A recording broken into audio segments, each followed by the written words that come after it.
abakulembeze mu district omwenda ezikola ebbendobendo lye Karamojja balanja gavumenti ya kuno bwangu ddala eyogereze amawanga ag'obuvanjuba Africa bakugakolo ebikwekweto kuba ine mundu mbukyamu okumalawo ekitta abantu n'obubbi bw'ente obuyitiridde mu Karamojja.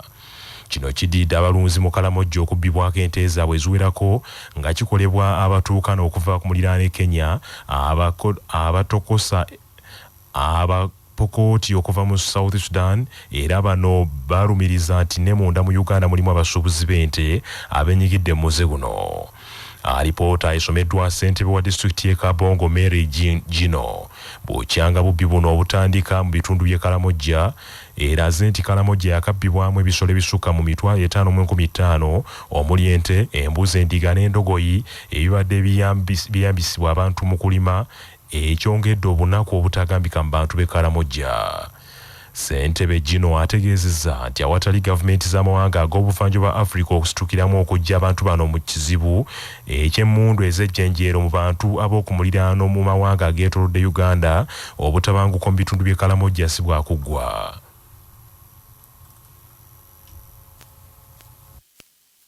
Karamojja, especially Kabong, borders South Sudan, and in South Sudan we are bordering a community called the Toposa, who are fully armed and not disarmed by their government. So for disarmament or for sanity and peace to prevail in the region, there was need for governments of Kenya, South Sudan and Uganda to do the disarmament simultaneously. But now that it is only being done in Uganda, we don't know what the future holds because our neighbors are harmed. Ssentebe Gino mu ngeri yemu ategeezezza nti ekibba nte kino kikosezza nnyo obuwangwa bw'Abakaramojja kubanga mu Bakaramojja ente za nnono zeeyambisibwa nnyo ne mu mikolo nga mu kwanjula n'ebirala era bangi bakoseddwa. Alipoota yemweraze nti okubbibwa kw'ente mu Karamojja kuviiriddeko abaana okuva ku mwaka gumu okutuuka ku myaka 10 okukonziba olw'endyambi.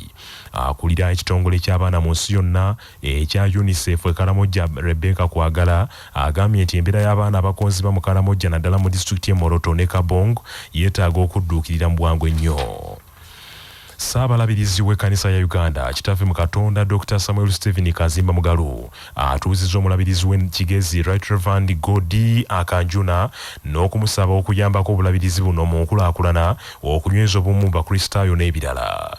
Right Reverend Godi Akanjuna afuuse omulabirizi ow'omukaaga ow'ekigezi azza embigere bya Right Reverend George Bagamuhunda nga yalondebwa olukiiko lw'abalabirizi nga 9 omwezi ogwokubiri omwaka guno mu lutuula lwa sinodi olw'14.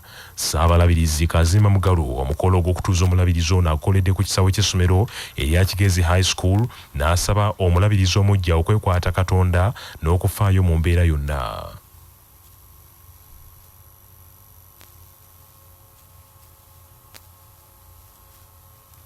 Gaja Kanjuna, now called to the work and ministry of a bishop, and replenish him so with the truth of your doctrine, and adorn him with the innocency of life, that both by word and deed he may faithfully serve in this office to the glory of your name and the edifying and well-governing of your church, through the merits of our Savior, Jesus Christ, who lives and reigns with you and the Holy Spirit, world without end.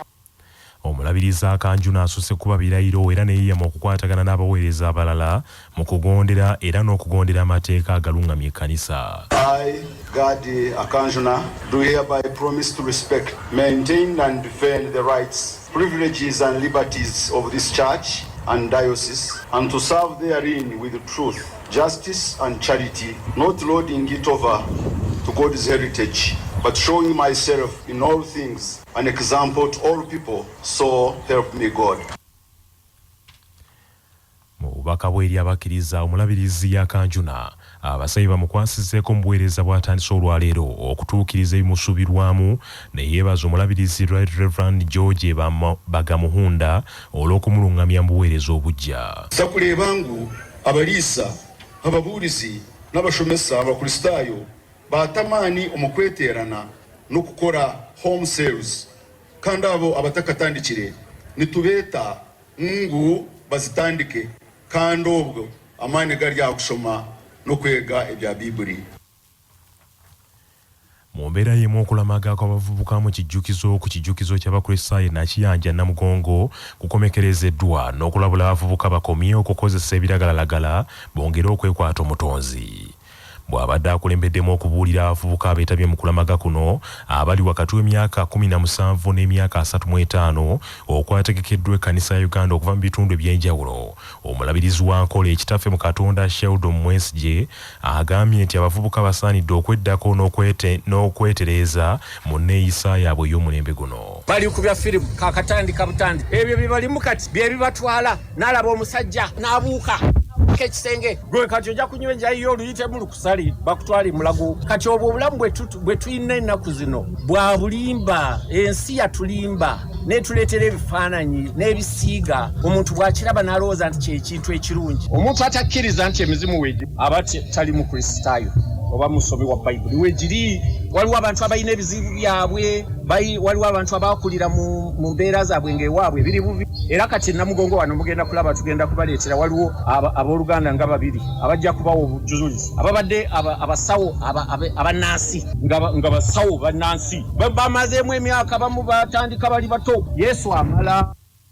Omulabirizi Mwesige alaze obwennyamivu olw'abazadde abasuuliridde abaana abalenzi ne batwalibwa omuyaga gw'ensi. Abaana baffe abasinga ne mu masomero abamu bali mu mipiira era kyemuva mulaba nti abalenzi abasinga bagenda babulabula, abawala bano abakazi bagenda okutufuga mu ggwanga muno ne mu nsi muno kuba abaana abawala bo twalira wamu pisa bazina ate bino ebinyumunyumu bye tugendamu abasinga tebabigendamu, naye abaana baffe abalenzi bagenze mu bintu ebyo.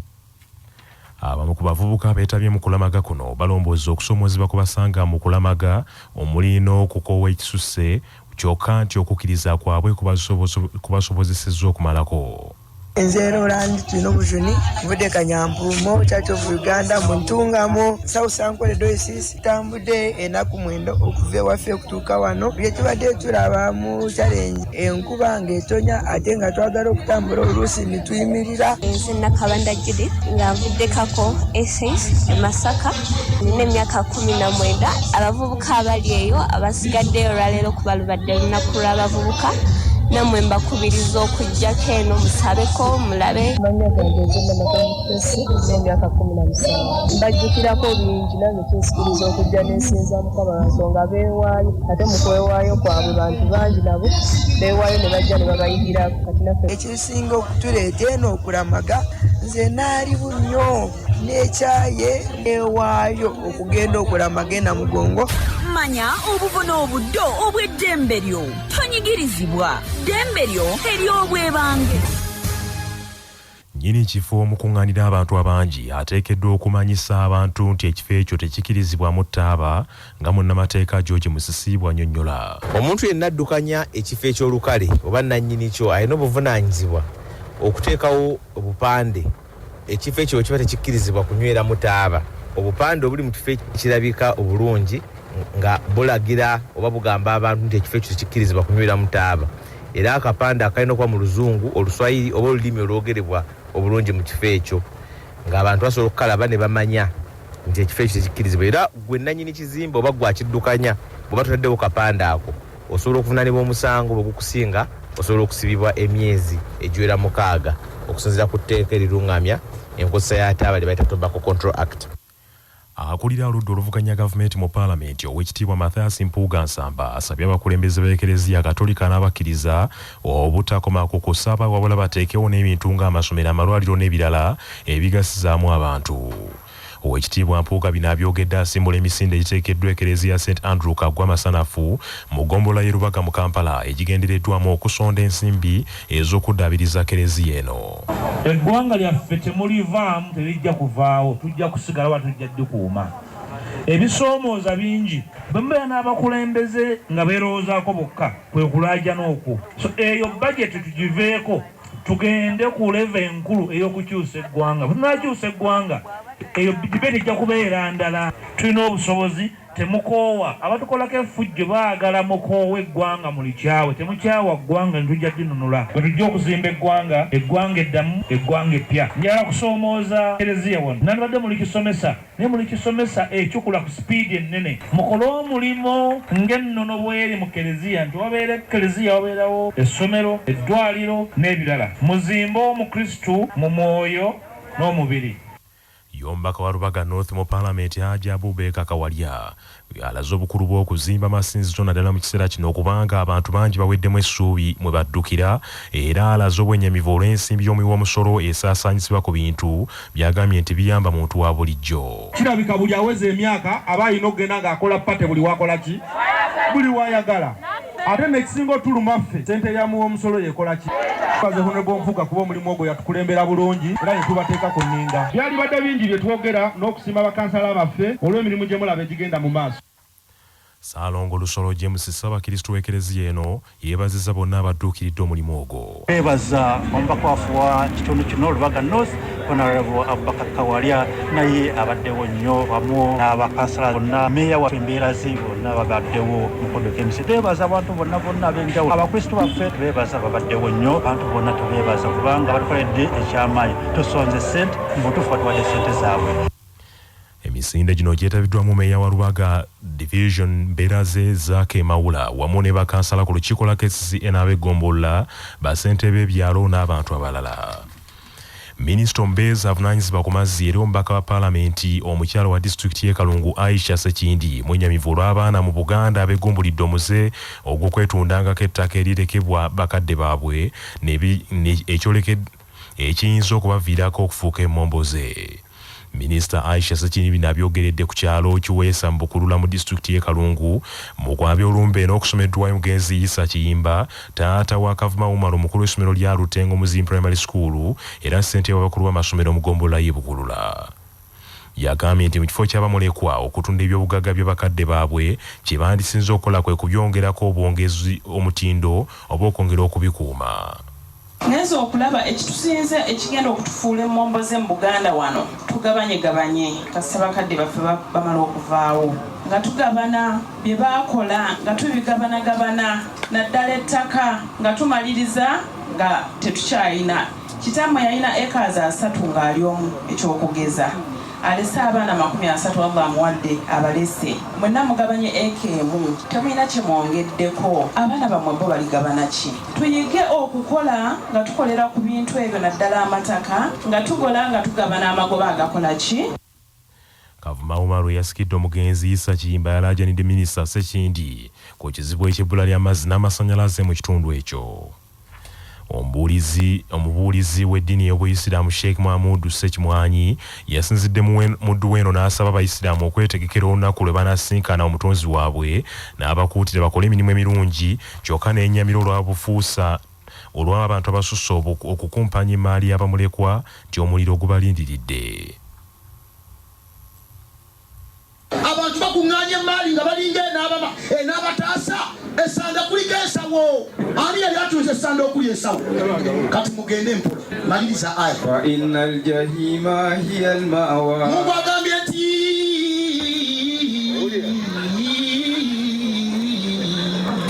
amawulire g'ebyemizannyo mu mawulire gaffe agacya basafama gakutuusibwako modernity amajani agalimu eddekende omuli aga kisubi tangawizi ne vanira wanywedde kacyayi ka modernity akawoomu gasange mu maduuka ne supamaketi zonna modernity your best choice. Ng'amasaza ga Buganda geetekerateekera empaka z'amasazi z'omupiira ogw'ebigere ez'omwaka guno essaza Kyaggwe lirangiridde William Kyeswa ng'omutendesi waabwe omuggya azze mu bigere bya Felix Sekabuuza yabatendeka mu mpaka z'omwaka oguwedde. William Kyeswa ajjukirwa nnyo olw'okukolako ne kilabu ya Gaddafi kaakano ya Uganda Premier League ne Free Stars eya Buganda Region. Ku mulundi guno ku mulimu guno agenda kukola n'abamyuka be okuli Hassan Zungu ne Gerard Efiti ate nga John Billy mutendesi w'abakwasi ba ggoolo. Kyaggwe mu mpaka z'amasazi z'omwaka guno yateekeddwa mu kibinja kya ne Bulemeezi, Buziro Bugerere ne Busujju. Kyaggwe tewangulangako ku kikopo ky'amasaza ga Buganda era omwaka ogwedde yakoma ku mutendera ogwa quarter finals. empaka z'amasaza z'omwaka guno zigenda kutandika nga 25 mwezi ogujja okumukaaga mu ssaza Buddu. Bannaffe ag'essaawa eno kangamalirize mu bufunze. Abakulembeze mu disitulikiti omwenda ezikola ebbendobendo ly'e Karamojja balajjanidde gavumenti ya kuno bwangu ddala eyogerezeganye ne gavumenti ez'amawanga ag'obuvanjuba bwa Afrika zikola ebikwekweto ku balina emmundu mu bukyamu kimalewo ekitta abantu n'obubbi bw'ente obususse mu Karamojja. Saabalabirizi w'ekkanisa ya Uganda kitaffe mu Katonda Dr. Samuel Stephen Kazimba Mugalu atuuzizza omulabirizi w'ekigezi Right Reverend Godi Akanjuna n'okumusaba okuyambako obulabirizi buno mu nkulaakulana n'okunyweza obumu mu bakristaayo. Okulamaga kw'abavubuka ku kijjukizo ky'abakristaayo e Nakiyanja Namugongo kukomekerezeddwa n'okulabula abavubuka bakomye okukozesa ebiragalalagala bongere okwekwata omutonzi.